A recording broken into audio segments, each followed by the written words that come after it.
Cowboys and the Bears. Bears win this one 31-14. Top 5 graded players that we have for Chicago.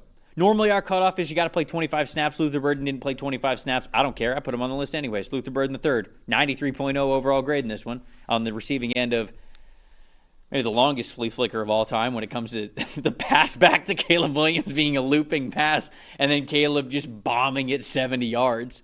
Defensive tackle Gervin Dexter with an 83.6. Linebacker Tremaine Edmonds an 83.4. Cornerback Tyreek Stevenson a 79.8. Wide receiver Roma Dunze a 77.8. Caleb Williams in this one, 76.8. On Dallas' side of things, edge rusher Dante Fowler Jr. with an 83.3. Offensive guard Tyler Booker an 83.0. Tight end Jake Ferguson a 75.0. Halfback Javonte Williams with a 71.7.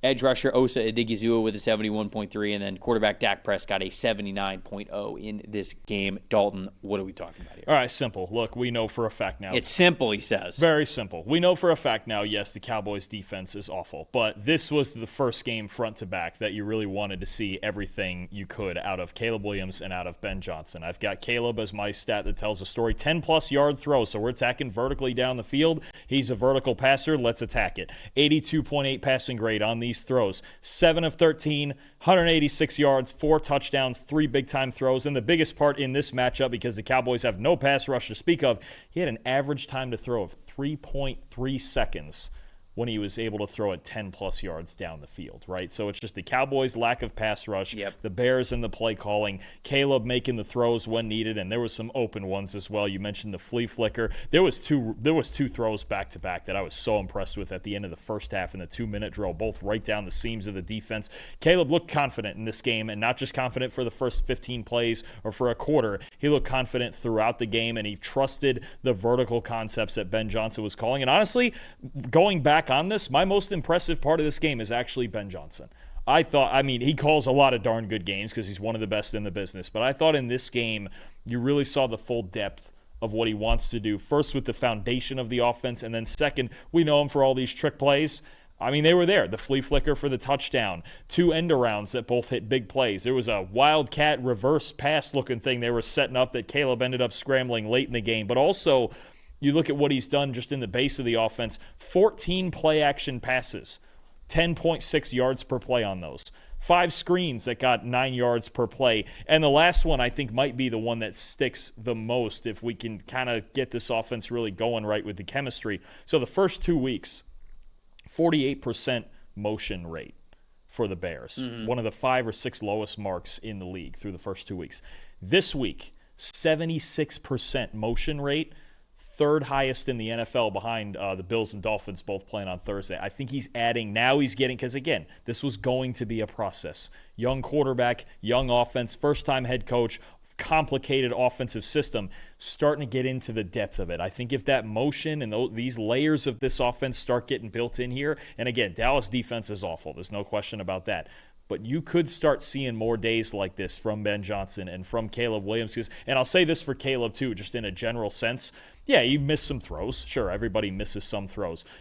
This might have been the first game I've watched of Caleb Williams where there wasn't a single moment where I was like, Caleb, don't, like one of those mental mistakes that he can make. I didn't see one of those. It was smooth. The operation was smooth. The play calling was fantastic and clearly added more layers to it from the first 2 weeks. I thought Ben and Caleb both together just did a spectacular job in this game. Building off of your Ben Johnson point as the most impressive, my most impressive was the Bears' immaculate drive that they had in that third quarter. This is the kind of things that you're not going to get it every week. You need to be capable of it, at least capable. And before I would have told you the Bears were not capable of a drive like this. Now I've seen it with my own eyes. Starting at the 10:09 mark in the third quarter, okay, the Cowboys had gotten the ball, I believe, to start the first half, and I don't think that they got points. I don't think they moved the ball entirely well. They got a first down maybe, but then they just gave it back to Chicago. This is the third quarter. The Bears are up 10. The Bears are up 24-14.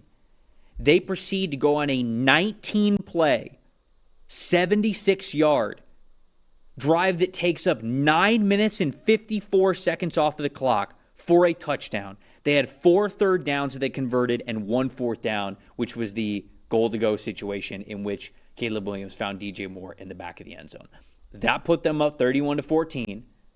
And it basically was like, okay, now you are demanding the Cowboys offense to be perfect because they have to now get at least 17 points, likely would have needed probably 21, because it's not like Chicago probably would have gotten shut out if Dallas was pushing the ball that far and that fast.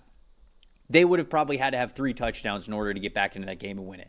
That's the kind of drive you have to have, at least in your DNA as a football team, to be a good offense. And the Bears, for the first time, you mentioned you didn't see Caleb have any of those like, Caleb kind of throws. That's the first time I've seen the Bears actually have that offense under Caleb Williams, and just for a long time. Bears haven't been that capable of having an offense like that in a long, long time. Now they're not only capable of it, we saw it. Albeit against a defense that kind of stinks 3 weeks into the season. Don't care. You need to be able to do it. You're only playing the opponent that's right in front of you. And for a defense that is inferior, you want to see them be able to own it. That's also been an issue for the Bears, is that when they have played teams that are inferior talent-wise, they have not had the coaching to take advantage of it. This, to me, was a coaching game. Both sides of the ball. Criticism for both Ben Johnson and Dennis Allen a little bit heading into this game. I think they did a great job of sort of quelling that a little bit, at least for a week. And you got to love that as part of those 19 plays, at one point there were 11 consecutive runs. That's what Ben Johnson wants to do. He wants balance. He wants to get behind Drew Dahlman and Joe Thuney and this offensive line who played really well in this game, and then allow Caleb to just run the offense. This was as good. It's as good as you could ask for from the Bears for 60 minutes against a defense that they had plenty of opportunity to go out and score a lot of points against.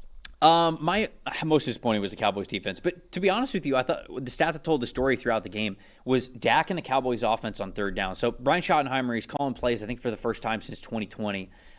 Because when he was under Mike McCarthy, he didn't call the plays. McCarthy called the plays. So this is the first year that he's back and calling these plays as the head coach now. I just didn't think it was a great game between the plays that were called and also the decisions that Dak made on third down specifically. They kind of struggled on third down in general in this game. They were only pressured on 2 of their 10 third down dropbacks in this game. 20%. And yet, you know what the time to throw average was for them? 2.24. The short of the sticks percentage, what the percentage is, quite literally, that you are throwing the ball short of the sticks on third down, 30%.